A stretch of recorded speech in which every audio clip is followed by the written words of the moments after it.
ሰሜን ኮሪያ 2 ስልታዊ ክሩዝ ሚሳኤልና 3 የጸረ መርከብ ሚሳኤል ሙከራ በተሳካ ሁኔታ ማድረጓን አስታውቃለች። የሚሳኤል ሙከራዎቹ ቾሃዮን ከተባለው የሰሜን ኮሪያ አውዳሚ የጦር መርከብ ላይ ባለፈው የተካሄዱ መሆናቸውን የተገለጸው የሙከራው ዋና ዓላማም የጦር መርከቧን የተቀናጀ የጦር መሳሪያ ቁጥጥርና የአሰሳ ስርዓት ለመፈተሽ እንዲሁም ለመርከቧ የአሳ አባላት ሚሳኤሎቹን ለመተኮስ ማለማመድ ነው ተብሏል። በሙከራው ክሩዝ ሚሳኤሎቹ ከ7800 ሴኮንዶች እንዲሁም ጸረ የጦር መርከብ ሚሳኤሎቹ ከ1900 ሴኮንድ በላይ አየር ላይ መቆየታቸውም ተገልጿል። የሚሳኤል ሙከራውም የሰሜን ኮሪያ መሪ ኪም ጆንግ ኡን በከፍተኛ ወታደራዊና የባህር ኃይል መኮንኖች ጋር በመሆንም ተከታትለውታል ነው የተባለው። በዚህ ወቅትም ኪም ጆንግ ኡን የሀገሪቱን የኒውክሌር ፕሮግራም ማጠናከር ቅድሚያ የሚሰጠው ጉዳይ መሆኑንም ተናግሯል። የሀገሪቱ ጦር ኃይል በማጥቃትና ፈጣን ምላሽ የመስጠት አቅሙንም ለማሳደግ የተሰራ እንደሆነ መግለጻቸውን የቲአርቲ ወርልድ ዘገባ የሚያሳይ ሲሆን ሀገሪቱ ከ5000 ቶን የሚመዝን የባህር ኃይል አጥፊ ስትራቴጂካዊ የክሩዝ ሚሳኤሎች እና ጸረ መርከብ ሚሳኤሎች ሙከራ በበላይነት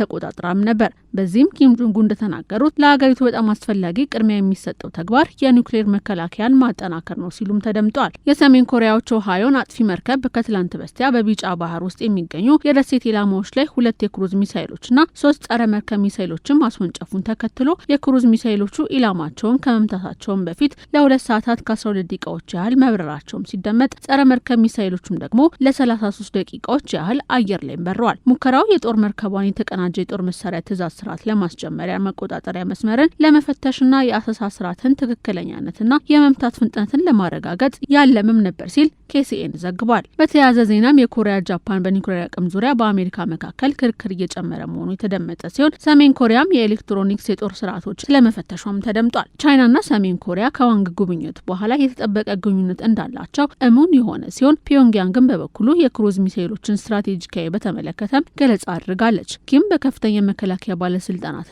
ከባህር ኃይል መኮንኖች ጋር በመሆንም ሁነቱን የቃኙ ሲሆን በአንዳንድ የመንግስት ሚዲያዎችና በማህበራዊ ድረገጾች የተዘዋወሩ ምስሎችም ኪምና ባለስልጣናቱ ከማይታወቅ የባህር ወሽመጥ ጋር ሆነው እየተመለከቱ መሆናቸውንም አሳይቷል። መሪውን በበኩላቸው በአሁኑ ሰዓት አስፈላጊ የሆነው ጉዳይና ቅድሚያ የሚሰጠው ተግባር የማይነቃነቅ አስተማማኝ የኒውክሌር ጦር መከላከያን ያለማቋረጥና ያለ ገደብ ማጠናከርም ነው ብለዋል። አክለውም የኒውክሌር ጦርነት መከላከያ ቁልፍ አካል የሆነውን ስትራቴጂካዊ የጥቃት አቅምን የበለጠ ለማጠናከር አስፈላጊ ተግባራትን ስለማብራራታቸውም ተዘግቧል። በባለፈው ወርም በተመሳሳይ የመርከብ ሚሳኤሎችን ብቻ ያካተተ 2 ሙከራዎችን ተመልክቷል። ፒዮንግያንግ ባለፈው ወር የመጀመሪያው 5000 ቶን አጥፊ አውሮፕላንን ማስጀመሯም ይታወሳል። ኪም የሀገሪቱን የባህር ኃይል አቅም ለማጠናከር ጥሪ ባቀረበበት ወቅትም በመንግስት ሚዲያዎች የተለቀቁ ፎቶዎችም የመርከቡ የሚሳኤልና የራዳር ስርዓቶች በሩሲያ መርከቦች ላይ ከተገኙት ጋር ተመሳሳይ መሆናቸውን ያሳያሉ። ይህም ፒዮንግያንግ ከሞስኮ የቴክኒክ ድጋፍ እንዳገኘችም ግምት አጭሯል። ሳተላይት ምስሎችም ሰሜን ኮሪያ በምዕራብ የወደብ ከተማ ናንፎ በሚገኝ የመርከብ ማደሪያ ውስጥ አዲስ የጦር መርከብ ግንባታ እያፋጠነች መሆኑን አሳይቷል።